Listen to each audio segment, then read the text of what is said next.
hablamos de Ruth Shadi, se nos viene a la mente términos como arqueología, historia, cultura o investigación. Muchos la asociamos con Caral. Y es que no existió otra mujer en el Perú o en el mundo que le haya dedicado tanto tiempo como Ruth Shadi a esta y otras civilizaciones precolombinas. Soy Fernando Cumpa y les doy la bienvenida a la segunda edición de Científicas Sanmarquinas.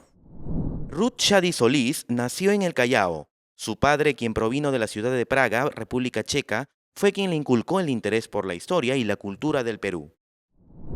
Desde que yo era niña estaba muy interesada en la investigación debido a la influencia de mi padre, ¿no? Que me hacía conocer y comparar cómo vivieron en el pasado y cómo se vive en el presente, ¿no? Y esas diferencias muy marcadas hacían que a mí me interesara mucho conocer nuestra historia ancestral. Y yo tendría pues 7, 8 años, ¿no? Y buscaba que mi padre me regalara publicaciones relacionadas con la historia, generalmente eran crónicas que él conseguía, había poca investigación arqueológica. Y cuando ingresé al colegio Juana Alarco de Dahmer, los profesores eran de muy alta calidad y bueno, ellos tenían una vez a la semana, se agrupaban a los estudiantes para que hagan las actividades que fueran de su interés, como por ejemplo música, danza o gimnasio, también vóley, etc. En el caso mío no me interesaba ninguno de esos temas y yo le propuse a la directora del Juana Alarco que mi interés sería visitar museos, pero fuimos solamente 2 estudiantes que se interesaron, pero de todos modos nuestros profesores eran de tan alta calidad que incluso una de las profesoras era también docente en San Marcos. Aquel día, mientras las compañeras de Ruth competían en distintas disciplinas, ella visitó los museos junto con otra compañera.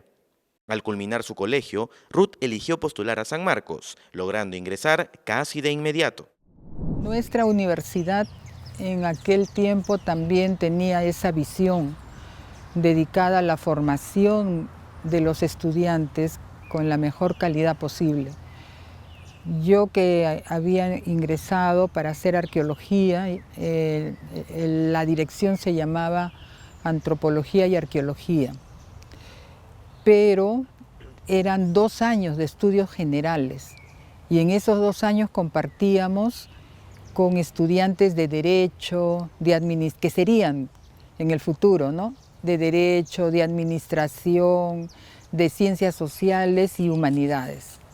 Bien interesante porque los profesores que ponían a dictar los cursos generales eran los mejores profesores en cada especialidad. Yo no me voy a olvidar de Salazar Bondi, por ejemplo, fue mi profesor. José Matos Mar, que era director de Antropología y Arqueología, también fue mi profesor en estudios generales. Javier Pulgar Vidal fue mi profesor, ¿no? Ela Dunbar Temple, profesora. O sea, los mejores profesores en las especialidades los tenían en estudios generales. Realmente la preocupación de nuestra universidad amerita pues un reconocimiento de cómo se preocupaban y además que nos conociéramos entre los estudiantes que luego iban a seguir en las diversas especialidades. Shadi llevaba cursos en San Marcos durante la mañana. Por las tardes asistía al IPNA, con el propósito de poder acceder a libros y publicaciones en inglés, y en las noches estudiaba pedagogía. Toda una agenda copada para quien soñaba con ser una gran investigadora. Cuando ya estuve en 4º año, me acuerdo, el doctor José Matos Mar me invitó a ser su jefa de práctica en estudios generales. Yo no había terminado de estudiar, pero él consideraba que yo había avanzado muchísimo. Y yo creo que era cierto porque cuando yo iba a rendir mis exámenes, pues, ¿no? Que tocaban en pedagogía, todos mis compañeros querían sentarse en torno a mí para que pudiese yo sugerirles, ¿no?, las respuestas que debíamos dar. Entonces, cuando terminé los estudios, me consideraron entre las 5 estudiantes más destacadas de la universidad y como premio nos dieron un viaje desde Lima hasta la frontera con Ecuador. Y en cada población, en cada centro poblado, ¿no?, hacían parar el bus de la universidad y con 5 profesores también que nos explicaban, miren cómo viven, las características que tiene esta población y mire qué diferencias hay. O sea, mi formación, yo agradezco mucho a la universidad porque fue muy integral, avancé muchísimo y luego ya continué también estudios en otras partes, pero siempre interesada en la investigación. La doctora Shadi confiesa que uno de los secretos para el éxito está en involucrarse al 100% con aquello que queramos conseguir. ¿Existen otras importantes investigaciones, aparte de las ya conocidas en Caral, que haya realizado la profesora Shadi? En la investigación yo estaba muy identificada con poder contribuir a que se conozca la historia en cada parte de nuestro país, ¿no? Entonces he tenido experiencias en Puno también, pero la investigación a la que me dediqué con más ahínco fue en Bagua, ¿no? Y me interesó muchísimo ver la relación que hubo entre nuestro país y el Ecuador. Cuenca, Loja, e incluso cuando yo estuve trabajando en Bagua, veía que pasaban pobladores de Cuenca cuando habían cosechas en Bagua y no había límite alguno, se los recibía, ¿no? Y venían de Cutervo también peruanos, de la costa, para las siembras y cosechas de Bagua. Entonces ahí aprendí muchísimo que esa relación en condiciones pacíficas se dio desde antaño, ¿no?, cuando nuestras sociedades ancestrales estaban. Ruth Shadi indica que el trabajo y aporte más importante que ha realizado es recoger y desenterrar esa historia de nuestros antepasados, historia que no debe quedar en el mundo académico, sino trascender hacia nuestra sociedad.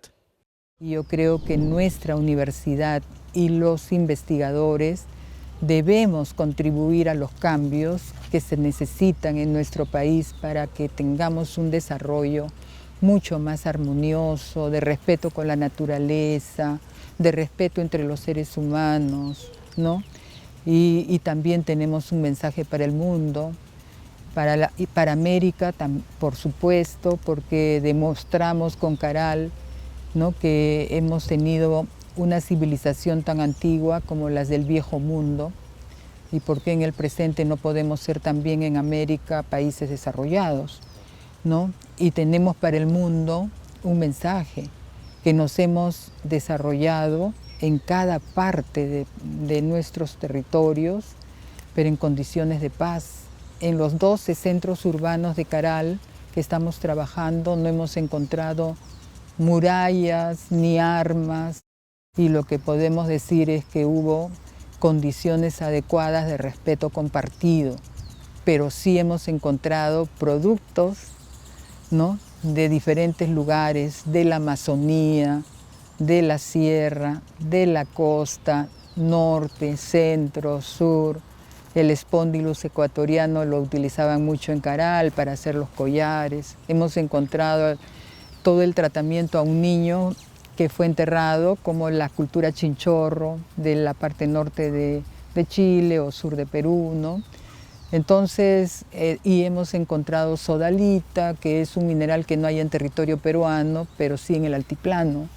Entonces, pues ha habido esa relación con respeto intercultural entre culturas, ¿no?, que hablaban diferentes idiomas, que tenían diferentes modos de vivir, pero que en cada parte de Perú hubo desarrollos. Así, esta notable investigadora deja una reflexión importante al Perú y a nuestra universidad sobre cómo deberíamos proyectarnos como nación a futuro.